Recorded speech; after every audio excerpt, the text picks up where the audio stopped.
Olá, hoje estamos no dia 28, último dia de fevereiro de 2023. Amanhã estaremos em março e eu quero aqui começar esse comentário pela revelação de que o comandante do Exército, nomeado pelo Lula,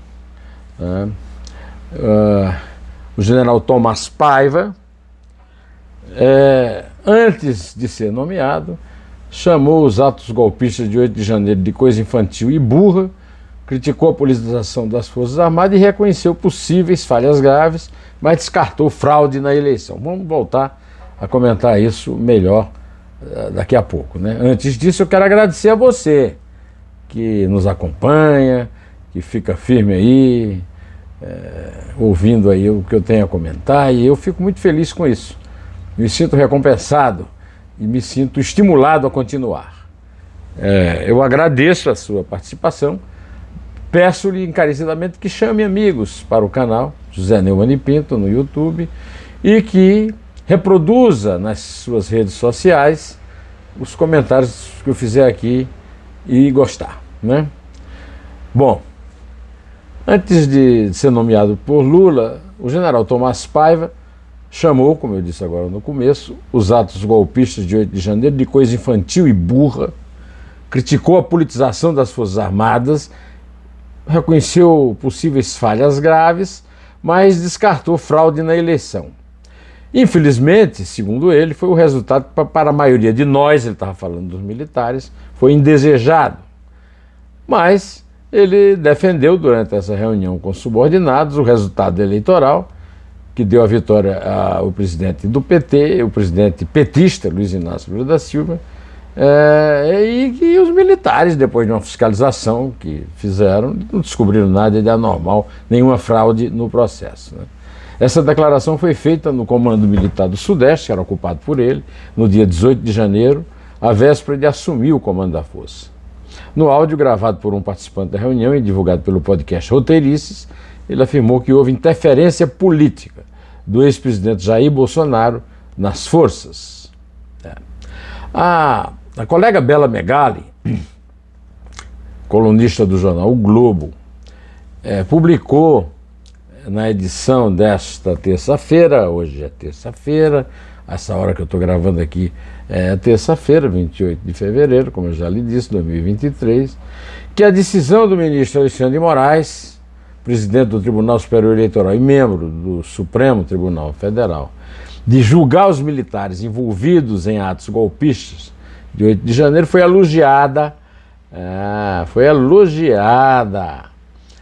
pelo ministro que vai ocupar a presidência do Superior Tribunal Militar. Esse ministro, Francisco Jusili Parente Camelo, assume o posto no dia 16 de março e disse exatamente o seguinte: li e reli a decisão do ministro Alexandre de Moraes e entendi que está muito bem fundamentada. Não vejo, no geral, que tenham sido crimes militares os praticados no 8 de janeiro. Sim, crimes cometidos por militares em situações de atividade serão considerados crimes militares se forem contra o patrimônio que esteja sob a administração militar ou contra a ordem administrativa militar. Vamos esperar aí para ver quando os julgamentos vierem a ser feitos pelo Supremo, tendo, de certa forma, passado por cima do Superior Tribunal Militar. No vídeo desta segunda-feira, abrindo a semana, eu contei a história do ministro do Lula que usou um avião da FAB e cobrou diárias para dar bom dia a cavalos que ele comprou, que ele vendeu. A notícia que foi dada com exclusividade pelo Estadão, ela repercute hoje. O Estadão está publicando hoje que esse ministro, Juscelino Filho, do partido União Brasil, omitiu do Tribunal Superior Eleitoral um patrimônio avaliado em R$2.200.000 em cavalos de raça, na declaração de sua candidatura a deputado federal do Maranhão, ele, né, em 2022. Segundo o levantamento do jornal, o político era proprietário de pelo menos 12 animais de raça quarto de milha, que ficavam em um aras de sua propriedade na cidade de Vitorino Freire, no Maranhão. Tem outra notícia interessante dessa turma bolsonarista, né?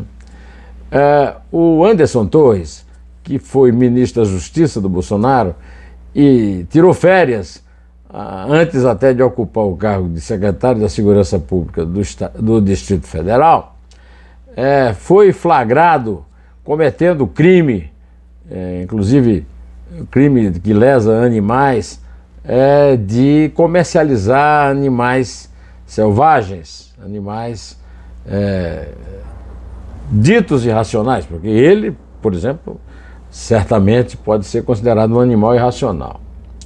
Ele usou a mãe, Amélia Gomes da Silva Torres, como laranja para inscrever a sua loja de comercialização ilícita de animais, Criadouro de Bicudos Flautas do Brasil Limitada. Eu deixo aqui uma pergunta no ar. Será que esse cara não tem mãe? O cara que usa a mãe mostra que não tem mãe? Olhe, o jornal, a Folha de São Paulo está publicando que a advogada Bruna Morato foi condenada a pagar mais de R$300 mil a Prevent Senior por danos morais. Ela fez graves acusações contra a operadora na pandemia, lá na comissão mista, né, parlamentar mista de inquérito, quando depois, em setembro de 2021. Ela também atuou como representante de médicos que tinham sido desligados da operadora e foi ouvida por vereadores de São Paulo na famosa CPI da Prevent Senior. Segundo ela, a operadora submetia pacientes internados com Covid a experimentos com remédios de eficácia não comprovada, caso da hidroxicloroquina. O juiz Gustavo Coube de Carvalho, da 5ª Vara Civil do Foro Central da capital paulista, acolheu os argumentos da Prevent Senior de que houve danos morais à empresa numa entrevista à emissora TVT em 21 de abril do ano passado. Na ocasião, a advogada Morato voltou a fazer acusações contra a operadora e seus diretores. Eu tenho muito receio de comentar esse assunto. Esse assunto é um assunto que me toca muito. Eu tenho 4 filhos, um filho de 49, uma de 46 e uma de 43 e um filho de 3 anos e meio. E tenho 5 netos. Então a criança é uma coisa que me toca muito. E a história desse menino Alan Luiz Silva Ramos, de 7 anos, que morreu no domingo ao cair do apartamento que mora com a família no Andaraí, na zona norte do Rio, no quarto andar.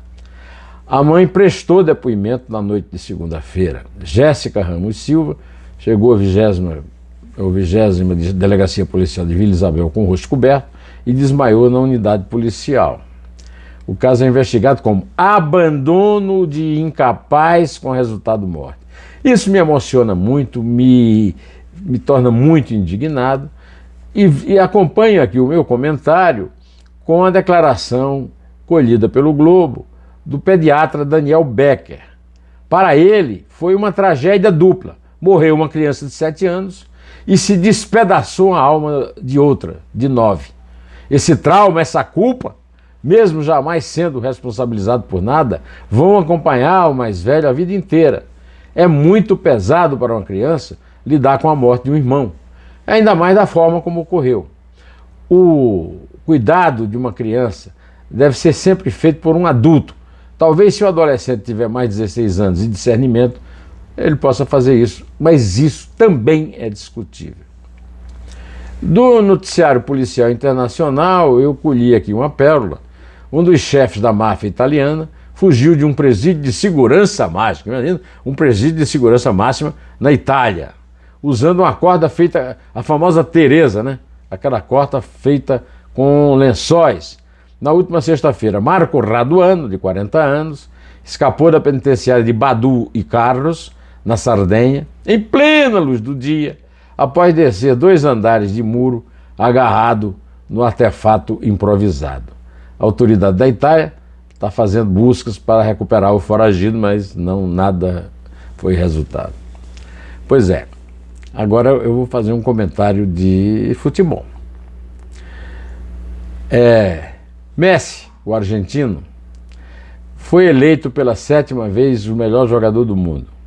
Nas 7 vezes que ele foi eleito, foi com justiça. Agora, nesta de 2023, ainda mais, porque ele ganhou a Copa do Mundo como principal jogador da seleção campeã argentina, foi o artilheiro da Copa. Pois é, mas teve gente, é claro, que ele não foi unanimidade, teve gente que não votou nele. Sabe quem não votou nele? O senhor Adenor, Tite, o técnico da seleção, da fracassada seleção, o fracassado técnico da seleção brasileira em 2 Copas. Tite votou em Neymar. Dá para acreditar isso, meu amigo? Tite votou em Neymar. Esse cara foi técnico da seleção brasileira em 2 Copas. Um cara desse não podia ser técnico nem de um time de terceira. Um cara que que futebol o Neymar jogou para superar Messi e Mbappé, o campeão e o vice-campeão da Copa. Bom, o cara levou a Argentina a um Mundial depois de 36 anos, é o artilheiro da competição, e o Thiago Silva, zagueiro de confiança do Tite, um dos responsáveis pelo gol que o Brasil tomou do time que o excluiu da Copa nas quartas de final, né? A antiga Iugoslávia, né? Thiago Silva também da panelinha. A panelinha precisa sair do fogo. E por falar em panelinha, ao posar para fotos depois de condenado, o Robinho debocha das justiças de 2 países, Brasil e Itália, o tempo todo. Essa é a frase que abre o artigo do meu querido amigo, o editor de esporte do jornal Estado de São Paulo.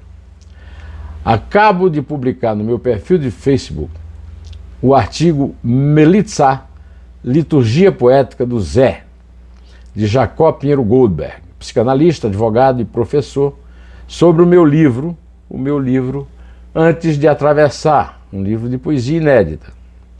O Jacó publicou no Facebook um artigo, né, em que ele diz, entre outras coisas elogiosas, o seguinte: viajante sempre, em navio de cabotagem, Zé, escreve em mais de um de seus sermões, comparando com o Padre Vieira, né, que sagrado ou profano carrega em águas turbulentas um barco à deriva rimbaudiano que não lembra o Barco dos Mortos de Bruno Treven, Antes de Atravessar.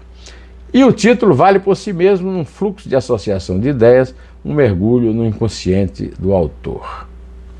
Eu aproveito para convidar você para acompanhar, se ainda não viu, o 2 Dedos de Prosa que eu editei sábado com Frederico Pernambucano de Mello, discípulo de Gilberto Freire e o maior especialista em cangaço do mundo, que me deu uma entrevista brilhante, acima de qualquer expectativa, apesar de ele ser uma pessoa que promete sempre o melhor, a respeito do uso da cultura autóctone nordestina pelos cangaceiros e, em consequência, pelo Leandro Vieira, o carnavalesco mineiro da Escola de Samba Imperatriz Leopoldinense, que ganhou o Carnaval do Rio, né?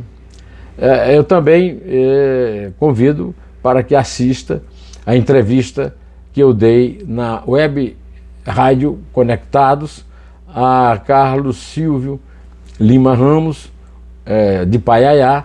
Então o programa dele chama-se Paiaiá na Conectados. E eu fiquei emocionado de dar a entrevista para ele. É uma entrevista que me comoveu muito também, porque me enaltece mais do que eu mereci e devia. Bom, eu vou ficando por aqui, direto ao assunto. Em pé!